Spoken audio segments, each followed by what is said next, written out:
Hello everyone, I am Stephanie, an artist living in Vannes, France, and in today's video I am going to show you my latest drawing, which is called Improved Desktop. Now, this drawing depicts a broken computer, complete with a tower, shattered screen, mouse and keyboard. The contemporary desktop is overgrown with rainbow nature, and well, it questions the short lifespan of modern technology and its impact on the environment. It's really a depiction of a cheerful apocalypse, as usual in my work, where nature is regenerating and thriving in the absence of humans. Now that we have this out of the way, let's talk about the drawing process of this rather big drawing, the biggest drawing I have ever made. Now, I started this one end of 2019, so well over a year ago, and before the pandemic. Now, this really puts things a bit into perspective. Now, I haven't worked more than a year on it. Most of 2020, the drawing has been sitting rolled up in a tube somewhere in my studio. Actually, I even brought the drawing with me during my art residency in London, which luckily I did just before all hell broke loose, but I didn't work at all on the drawing while in London. I just took it out one or two times to show to artists that were interested or people who wanted just to see it. I didn't work on it while I was in London because I was very focused on sculptural work. I was preparing for an art fair which got cancelled, but that's okay. You really could say that this drawing had the time to truly mature in my mind at the back of it.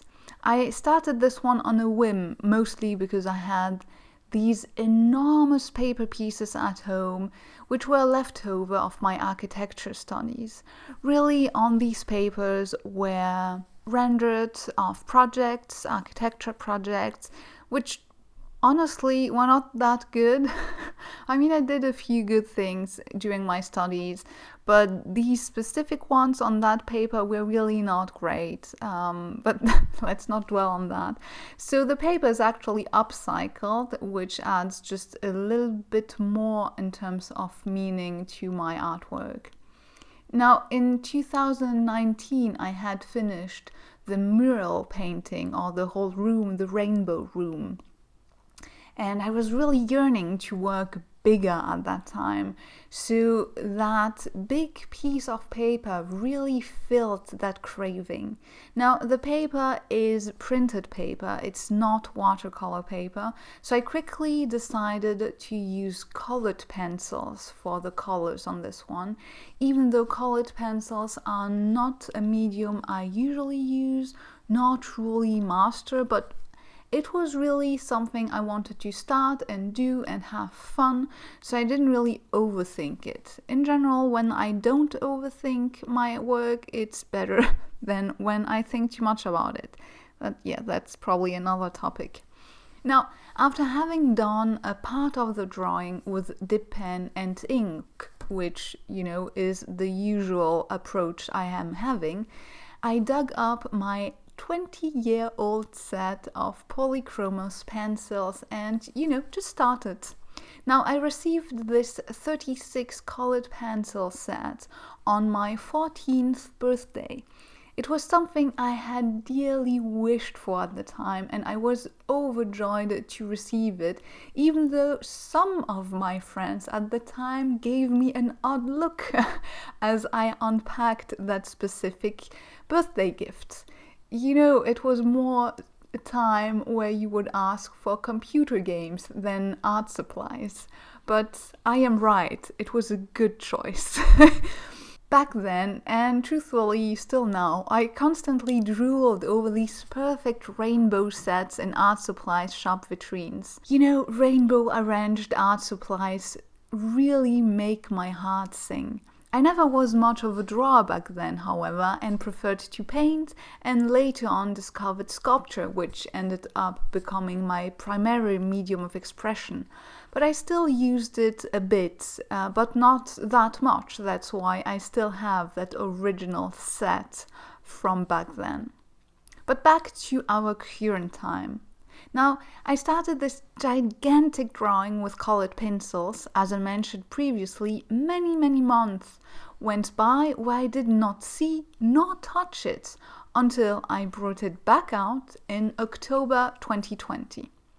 You see, last year, 2020, which was just an interesting year, let's put it that way, but for me it was also very eventful.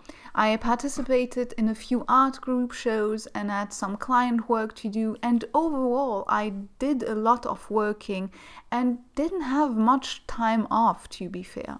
So I didn't have time at all to work on the drawing. And also in between I had completely unjustified health scare. It's a pretty funny story, so to speak. I'm a very bendy person, and at the shoulder I noticed a sort of bump, and it was a hard bump, and that got me worried. So I went to the doctor, which I rarely do. So just to give you an idea of how worried I was, I rarely do go to the doctor. I'm never sick, so it's not something I often go to. But that bump at the shoulder, that hard bump, I was really worried about that. And so I went to the doctor, and we ended up making a few scans, and it really was just my shoulder blade going through when I was moving. Basically, that bump, I only felt it in a specific position. But anyway, during that specific health scare, I was prompted to buy a set of Prismacolor pencils on which I had been drooling over for a few months. You know, rainbow colors, beautiful sets, and so on. Anyway, health scare, I was like, if you're going to die, is it really such a problem to buy that set? And so yeah, I bought that set, and I bought the huge set. Very happy about that. So added to my colored pencil collection. Now, for some reason, and I can't quite explain why it happened so late, but at some point I started to look up colored pencils lightfastness. Why I didn't check that before is I just cannot explain it, because lightfastness is something I care a lot about, and I am very adamant and very careful about that for all the rest of my work. But maybe with that drawing, in my mind I was not going to sell it. In my mind it was really for myself and for fun. So maybe that's the reason I didn't really look into it at the start. But when it was developing and unfolding, the drawing became quite good and I really liked it. And then I was starting to get worried about lightfastness. So I started to do some web search, and this brought me to Judith Crown's tests. Wow, that was quite a shocker. During these tests that she made, you can see them online. I will leave a link to it in the description box below. And I was quite shocked, to say the least, to see just how badly Polychromos and Prismacolors were fading. I mean, I took a day to sort all my colored pencils into light fast and okay to use and fading, even though really lovely to look at. And realized with a bit of sadness, I don't know, that all my pinks and purples were gone, just gone, with a massive chunk of yellows, oranges, and blues and greens. Actually, all colors were touched. I still had, of course, from Polychromos and Prismacolors, there are quite a lot of colors that are light fast, but not necessarily the colors I use the most. As you know, I have a very vibrant palette, and I'm not too much into the earth tones. Anyway, I ended up talking to Judith Crown quite by chance through social media, and she ended up recommending me the Luminance range from Caran d'Ache. And so just before Christmas, I picked about 20 or so colored pencils from that specific brand, so Luminance Caran d'Ache. And later even picked 12 more pencils because obviously I forgot a few colors. And now I have a grand total of 32. They're pretty expensive considering, or compared, not considering, because they are very high quality and they are light fast. Well, you also know exactly which pigments I used. So for me, they're really great pencils and they're really nice to use from all the colored pencils. So between the Polychromos and the Prismacolors, which are nice to use. They are all very nice colored pencils to use, and if you don't really care about lightfastness, then it's not an issue for you anyway. But the colored pencils from Caran d'Ache, I really loved using them. They're really, really soft, creamy. They have a grip to it. It's hard to explain, but they're really nice. And so what I did to kind of cover the non-light fast colored pencils on my drawing is I used a fixative. So I have a UV fixative from Schminke, I think, but from what I've read online, the UV protection from fixative is not that great. So it's not something that you can really rely on. It's I think it's probably mostly a gimmick. I'm not sure, to be honest. But I used the fixative to be able to build up new layers of colors on top of the other ones. I have no clue how this is going to last in time, but this drawing is going to my mom, so at least I want it to be light fast and, hold for at least a few years. But if something bad happens, it's my mom, so it's not that dramatic. I would not dare sell the original for these reasons, because of the trial and error. But at least I've learned a lot about colored pencils and light fastness, and also in general about using and blending them, although that came quite naturally to me. So I did do quite a few colored pencil drawings when I was younger. So yeah, that comes to it, of course.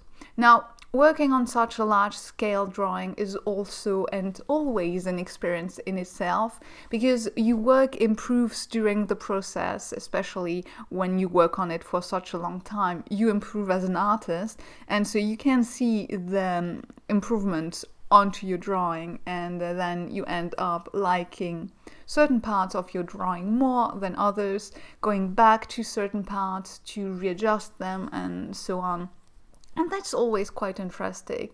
And the other thing that I find quite fascinating is that parts of the artwork, because it's taking so long in time, they start to be linked to certain events in time, in your time life. As I said before in the beginning of this video, I started this before the pandemic and finished it not after, because we're still like full on in it, and it's probably still going to take at least a year or two, I don't know.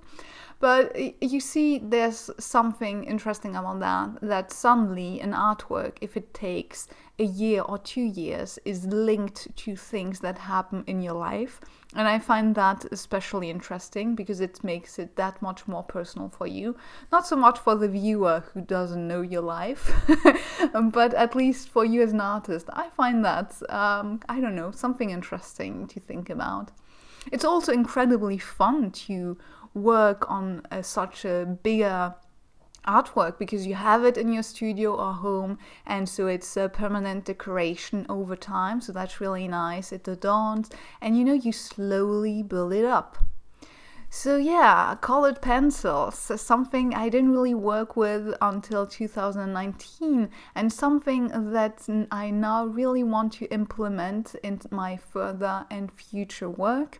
I already have a huge piece of paper. This time I bought it. It was expensive. It's high quality watercolor paper, and I am already very, very excited to try and work on it soonish. I'm working on sculptures right now, so I'm not exactly sure when I will be able to work on this specific sheet of paper. I have ideas already, but I want to nail the composition before starting on it.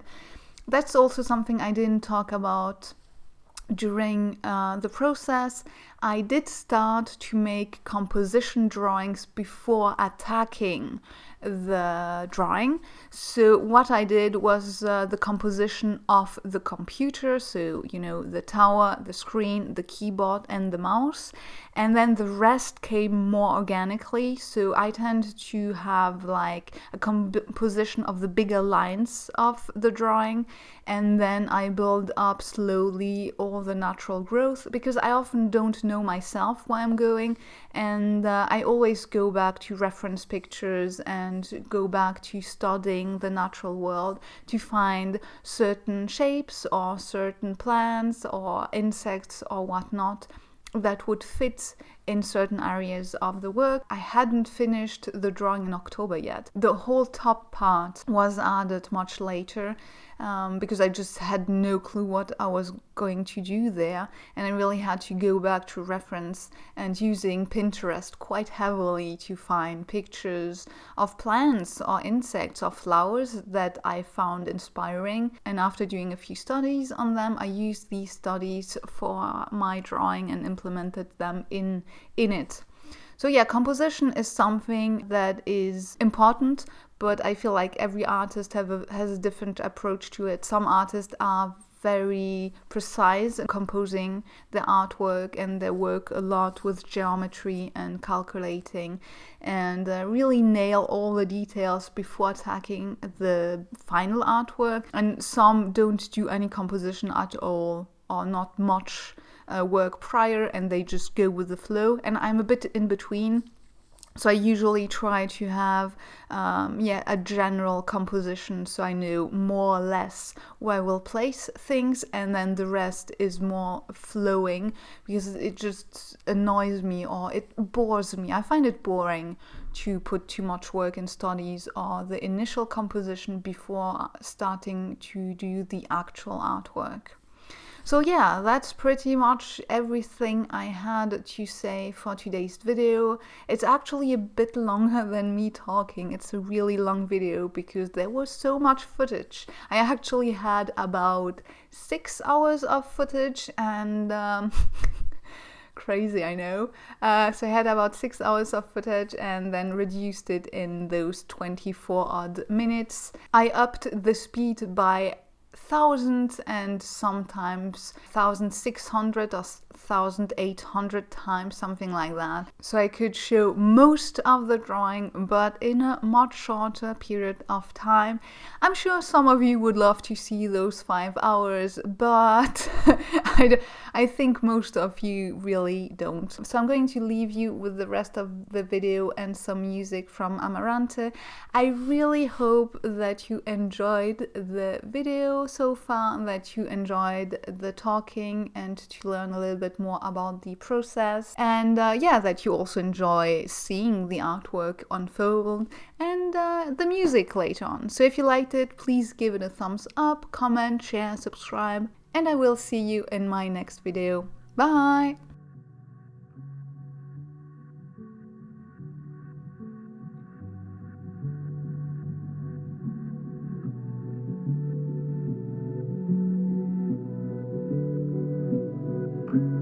All these little thoughts caught your mind as you lay your head down and think of